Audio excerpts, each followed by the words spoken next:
The 2024 campaign is heating up as Vice President Harris rides positive momentum after replacing President Biden at the top of the Democratic ticket. Our own Washington correspondent Ben Werschkul and senior columnist Newman sat down with Democratic Colorado Governor Jared Polis to get his take on the race and first started on what Harris needs to do to win swing states. Well, first of all, Kamala Harris is somebody that the more you get to know her, the more you like her. Somebody who's smart, who's on the ball, who really represents a forward-looking vision. And I think what resonates the most with the independent voters of Colorado, the swing voters, is people are looking for a candidate that will protect our freedom as Americans, right? Whether it's being pro-choice, whether it's the ability to marry who you love, be who you are. And I think Kamala Harris really embodies that freedom in a very aspirational way, the opportunity that people love to be able to succeed in our country and work hard, play by the rules, and get ahead. And, I think her message is really resonating. It's very exciting to see. And the more people get to know her, the more people will like her. Okay, thanks for joining us, Governor. One thing I've noticed about your career is you'll pop up in places you don't often see politicians: crypto conferences, esports, all these different places. Curious if the Harris campaign called you to ask where she should go. Where would you suggest she go to to speak to voters who who might be tuned out of politics right now? Well, I think it was awesome that she was at Comic-Con in San Diego recently. I think you have to be authentic to who you are. So you have to, you go where you're authentic. It's not something that's cooked up in a lab. So I think it's great. She likes comics. She likes sci-fi and fantasy. I do too.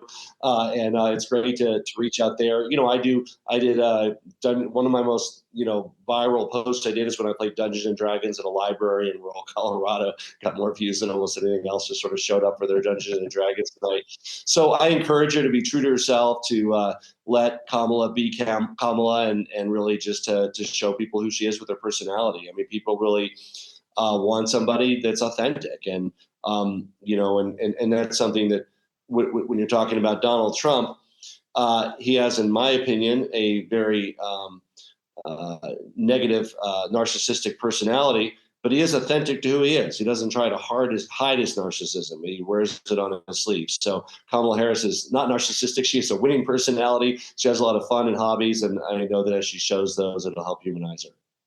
So Ben and I probably need to get out more. We cover boring stuff like economic policy instead of gaming and Comic-Con and stuff. So I've spent some time going back to Kamala Harris's candidacy in 2019, really, because she dropped out before the voting began.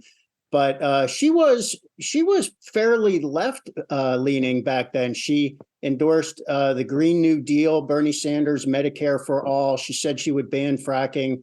What does she do now so do you think she has become more moderate as a member of the Biden administration now? And does she really need to communicate that message, or is it more about her personality? I wouldn't put any credibility on prior positions of candidates. I mean, J.D. Vance has been on every side of every issue, including calling Donald Trump one of the most corrupt politicians ever. So, I mean, look, people are going to, repeat stuff from what people said, 8 years ago, 10 years ago, whatever it was. I think what's important is what they're running on today.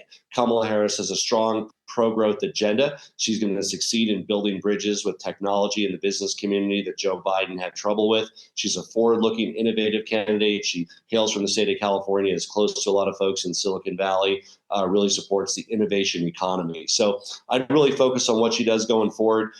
You can find, Donald Trump and J.D. Vance quotes on every side of every issue from 8 years ago. And I don't know what that gets us besides showing that people evolve and change. Governor, I wanted to pivot to the vice presidential pick. You had a great line the other day about how if she needs a gay balding Jew from Boulder, you have a number. Any updates on that front? Any calls you're getting? Any back and forth of the campaign?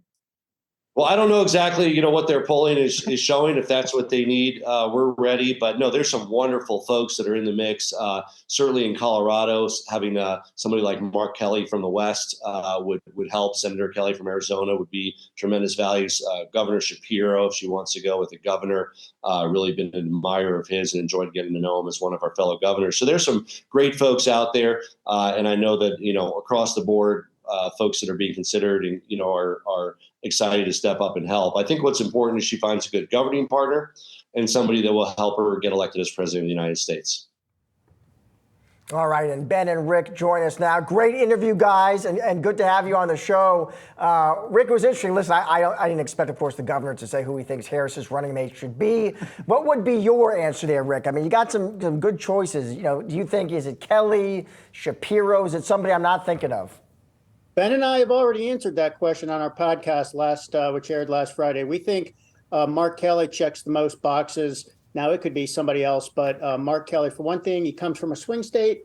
That's important. Arizona is a swing state. And he's an astronaut. I don't know. I feel like an astronaut kind of wins the day. Josh Shapiro would be another good pick from the state of Pennsylvania, but Ben made the point last week. Josh Shapiro can campaign for Kamala Harris as the governor. He doesn't need to be her vice presidential running mate. He can campaign for her in the Rust Belt. So we're going with Mark Kelly. Interesting stuff. And in terms of how she's going to appeal to those swing states, besides having those sort of surrogates and people campaigning for her, Ben, I love the Comic-Con thing. You know, definitely the Harris campaign has been leaning into her sort of goofiness, right? And her personality. So is that something that could serve her well when campaigning in those swing states? Yeah, for sure. I think that's going to be a big thing. We're going to see a lot from her. This Comic-Con thing was just this past weekend.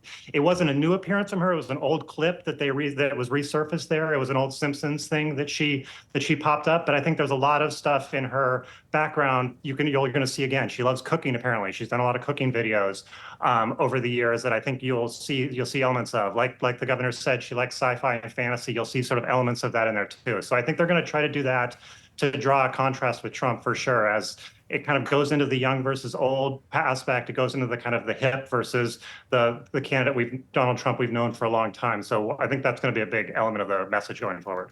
As I would add to that, what happens during the next 30, 45 days is really important in terms of defining Kamala Harris, who she is and what kind of candidate she is likely to be and what people will think of her.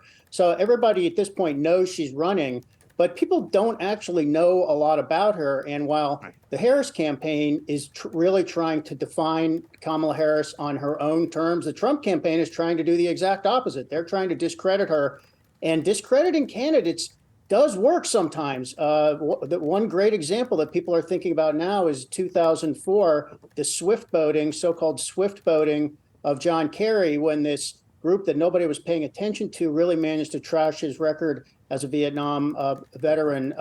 So that is why what's happening now and what people are saying publicly about Kamala Harris and the kind of image people are getting about her is really important, because once people have an image, it's very hard to unmake or change that image. True enough. We'll see if the campaign will be successful in that sense. Ben, Rick, thank you so much for bringing us that interview. Appreciate it. Bye, guys. And be sure to tune in weekly to our new podcast, Capital Gains. It's hosted by Ben and Rick. It's every Friday at noon Eastern, wherever you listen to your podcasts.